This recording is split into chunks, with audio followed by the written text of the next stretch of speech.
Alrighty, David, here's your 572 Hemi. Give you a description of this combination. It's got the Indy manifold on it.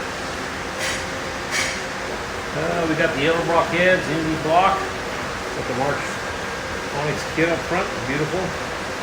Custom grind solid roller.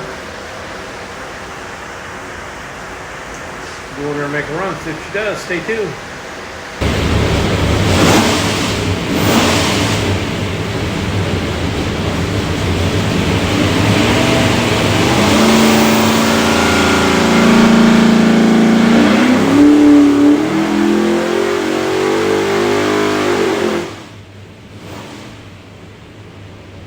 Okie dokie, 34 or 600 foot-pounds of torque. Looks like a peak torque 657, peak horsepower 712, right at 700. Got a front end on it, so it runs really good.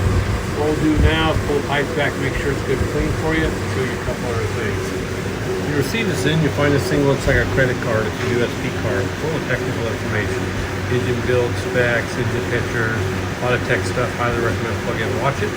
On the engine will be this tag. It will have an engine number, some other specs. That engine number, if you need anything from us, is the easiest way for us to look you up. Have a great day.